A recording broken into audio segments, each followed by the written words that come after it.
De retour pour la suite de ce tournoi de ce Kumagai Magician en 2 contre 2 avec le premier quart de finale qui va opposer la team Mei, Bang, Shinakan, Azama à la team Zako, Rachel, Jinkichi, Laichi. Alors j'ai plus de voix à cause de la soirée hier, mais je vais quand même essayer de commenter.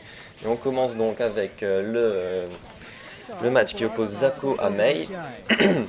Le Bang qui met directement la pression donc pour Rachel, il faut tout simplement pas la laisser poser son jeu. Le basset de Rachel, le coup auto-garde, en fait une espèce de dragon si on veut pour Rachel, mais qui n'est pas très efficace et qui est vraiment dangereux s'il est placé dans la garde. Le Bang qui continue, va constamment rusher la Rachel pour l'empêcher de placer son jeu. Rachel qui traverse le zoning avant tout. Là, donc elle a traversé tout le coin, elle est sortie d'un coin pour retourner dans un autre, elle refait un 2C, faut éviter ce genre de coup quand on n'est pas certain que ça passe. Elle essaye de placer un Tiny Lobelia, mais elle se fait encore contrer par Bang, qui lui met un petit combo sur bas A qui finit sur le Daifuka. Et elle retourne encore dans un autre coin, allez hop c'est reparti, ça y est la pression, Rachel essaye de mettre un peu la pression, elle fait un petit 3C avec le Tiny Lobelia à la fin, encore un Tiny Lobelia, elle fait péter ses Tiny Lobelia avec le Sword Iris et elle touche Bang, mais elle combo pas vraiment derrière. Le Kunai qui est passé en mix-up, le 2C encore une fois, c'est très dangereux à utiliser ce truc, mais bon, pour l'instant il y en a 2 qui sont passés sur 3, donc c'est pas trop mal. Mais c'est un coup, généralement c'est un coup du désespoir quand les Rachel utilise ça. Le Tiny Lobelia qui passe dans la garde, le Tiny Lobelia dans la garde, les 3 sont passés, elle les explose tout de suite, ça c'est pas très bon évidemment. Le Stensei de hit qui passe avec le Tiny Lobelia explosé qui passe aussi. La grenouille qui s'est fait directement éliminer par le fait que Rachel ait été touchée. Voilà, ça c'est bon, la balayette 3C, la grenouille dans les pattes. Et elle a le temps maintenant de poser son jeu, elle fait apparaître sa petite pomme, mais elle fait le Bang qui décide de rush comme un furieux et la Rachel qui se rate. Encore un 2C qui passe dans le vent, là je crois que le Bang il a compris à qui il avait affaire, trop de 2C, c'est le 2C, c'est vraiment pas bon, même s'il n'a pas fait spécialement mal en punition, il aurait pu à mon avis faire beaucoup plus mal. La Rachel qui s'approche malheureusement du coin, qui essaie de s'en sortir, elle se prend l'overhead, le combo avec le Daifuka à la fin, au moment. Non il met pas le Daifuka, il juggle c'est tout. Le Bang est à 100% de tension, là il rapide cancel pour continuer le pressing, le avant A qui a touché mais pas de combo derrière, il continue, il tape, là, Rachel qui met des baffes, va-t'en, lâche-moi, méchante, la furie, le Baden Lily de Rachel qui passe avec un Tiny Lobelia, donc ça fait pas très mal. Bon, autant cette furie elle doit être difficile à équilibrer parce que autant dans Kaini Trigger elle faisait soit mal, soit horriblement mal. Donc fin de Rachel éliminée, donc la furie, le Baden Lily qui fait exploser tous les Tiny Lobelia et qui fait exploser une explosion du même genre sur Rachel. Et le truc c'est que si jamais vous avez Rachel a réussi à vous coincer dans le coin, elle vous a mis les 3 Tiny Lobelia, elle vous rush sur la tête en combo, elle vous balance cette furie. Je crois que dans Calamity Trigger ça fait bien dans les 7000 dégâts, juste ça. Et donc une barre de PV c'est un peu plus de 10 000 en moyenne, donc c'est juste infâme, c'est... Et maintenant ils ont nerfé les dégâts, mais le problème c'est que ça ne fait plus des dégâts intéressants que quand il y a les 3 Tiny Lobelia plus Rachel sur vous pour vous éclater. Enfin non, là, quand c'est les 4 à la fois, ça fait quand même déjà bien mal, mais c'est assez rare de les placer.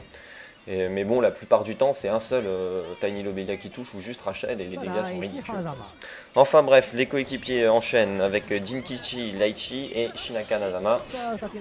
Donc la pression de Azama qui resette son overhead pour placer une chop, mais il ne combo pas vraiment derrière. Shinakan qui coince Jinkichi dans le coin, la pression, le Jabaki qui passe dans la gare, le Laichi qui trouve un contre, trouve un babé pour contrer la pression de Shinakan.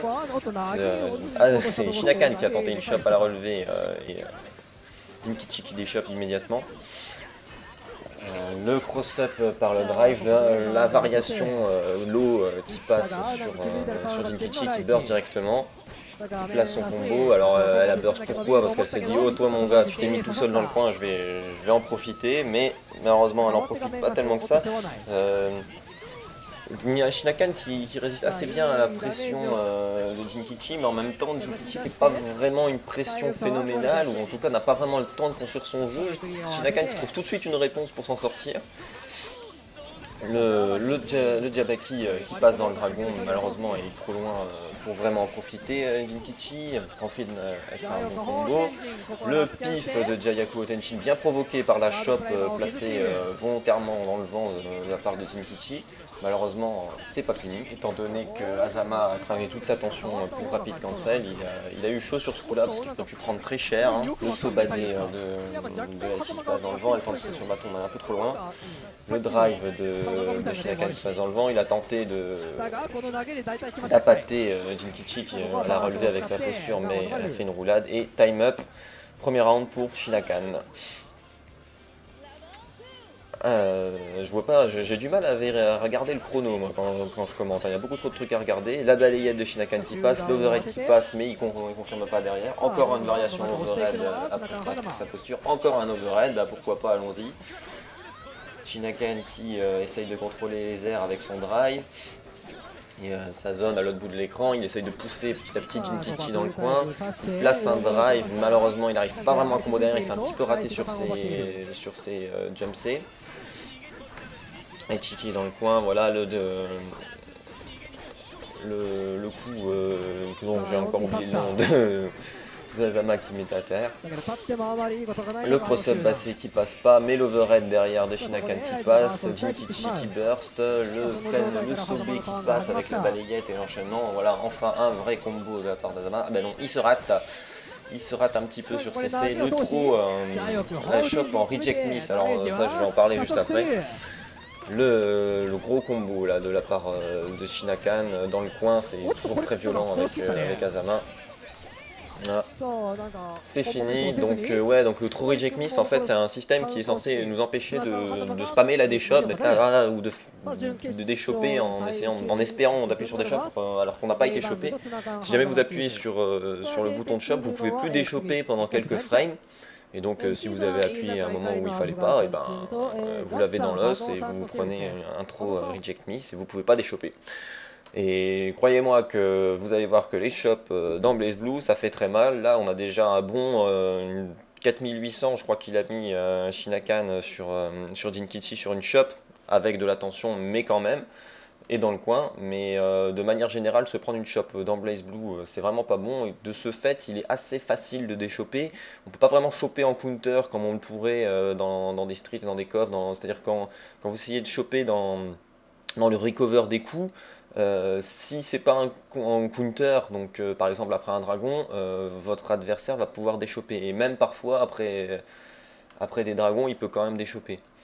Donc on n'utilise pas la chope vraiment pour punir, c'est un outil d'agression, c'est pas un outil pour dire ah bah dans le doute je chope, parce que ça va pas passer. En plus la fenêtre de déchope est assez large, et en particulier vous pouvez choper dans un hit stun ou dans un block stun dans BlazBlue, mais la chope à ce moment là vous voyez 2 points d'exclamation violets et le temps de déchope est doublé. Donc généralement même si j'ai personnellement pas d'excellents réflexes, si on n'est pas en train de penser à plein de trucs à la fois, quand vous voyez les 2 points d'exclamation violets, vous avez le temps de déchoper en réaction, même si vous y attendiez pas. Enfin bref, on va enchaîner dans la prochaine vidéo avec le second quart de finale.